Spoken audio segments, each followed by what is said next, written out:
Hello. Hello. Hello. Captain Sunshine here on this beautiful day. Look at that. I took a walk today with just shorts and a t-shirt on. And I picked up garbage along the side of the road too. I thought I'd continue with the tiny book. There's a second story there. We had the tale of Peter Rabbit the other day, and then we had the tale of Benjamin Bunny. Do you want to hear about Benjamin Bunny? I don't really remember this story from a long time ago. Maybe as I read it, I'll remember. One morning, a little rabbit sat on a bank. He prickled his ears and listened to the trit-trot of a pony. A gig, a little cart, was coming along the road. It was driven by Mr. McGregor. Remember him? And beside him sat Mrs. McGregor in her best bonnet. As soon as they had passed, little Benjamin Bunny slid down into the road and set off with a hop, skip, and a jump to call upon his relations who lived in the woods at the back of Mr. McGregor's garden.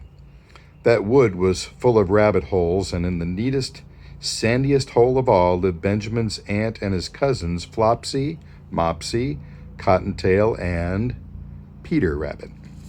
Old Mrs. Rabbit was a widow. She earned her living by knitting rabbit wool mittens and muffetees. I once bought a pair at a bazaar. She also sold herbs and rosemary tea and rabbit tobacco, which is what we call lavender. I think you have some lavender in your front landscape area by the walkway. Little Benjamin did not very much want to see his aunt. He came round the back of the fir tree and nearly tumbled upon the top of his cousin Peter. Peter was sitting by himself. He looked poorly and was dressed in a red cotton pocket handkerchief. "Peter," said little Benjamin in a whisper, "who has got your clothes?" We know where his clothes are. Do you remember where his clothes are? Peter replied, "The scarecrow in Mr. McGregor's garden." Do you remember that? And he described how he had been chased about the garden and dropped his shoes and coat. Little Benjamin sat down beside his cousin and assured him that Mr. McGregor had gone out in a gig, and Mrs. McGregor also, and certainly for the day because she was wearing her best bonnet. Peter said he hoped that it would rain. At this point, old Mrs. Rabbit's voice was heard inside the rabbit hole calling, "Cottontail, Cottontail, fetch some more chamomile." Peter said he thought he might feel better if he went for a walk. They went away hand in hand and got upon the flat top of the wall at the bottom of the wood. From here they looked down into Mr. McGregor's garden. Peter's coat and shoes were plainly to be seen upon the scarecrow, topped with an old tam-o'-shanter of Mr. McGregor's. That's a hat. Little Benjamin said, "It spoils people's clothes to squeeze under a gate. The proper way to get in is to climb down a pear tree." Peter fell down head first, but it was of no consequence, as the bed below was nearly raked and quite soft. It had been sown with lettuces. They left a great many odd little footmarks all over the bed, especially little Benjamin, who was wearing clogs. They're like Crocs, kind of.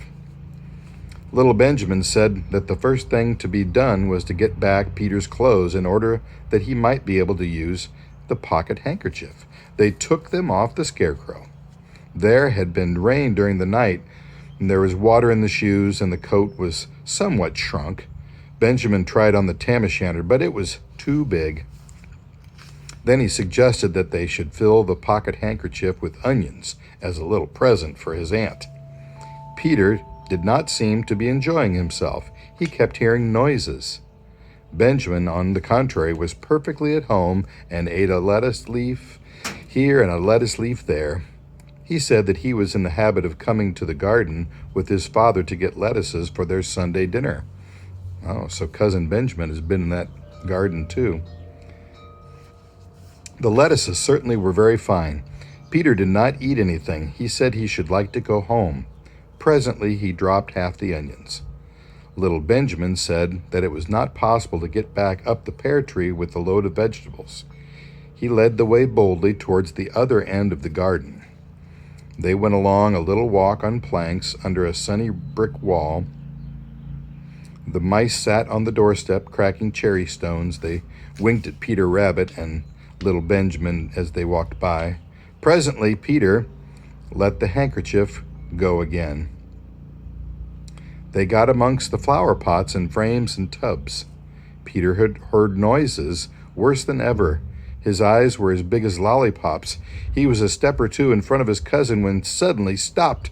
This is what those little rabbits saw around the corner. Uh-oh.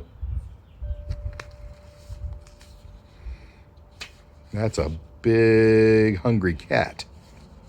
Little Benjamin took one look, and then in half a minute less than no time, he hid himself and Peter and the onions underneath a large basket. The cat got up and stretched herself and came and sniffed the basket. Perhaps she liked the smell of onions.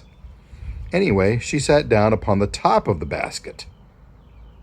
She sat there for 5 hours.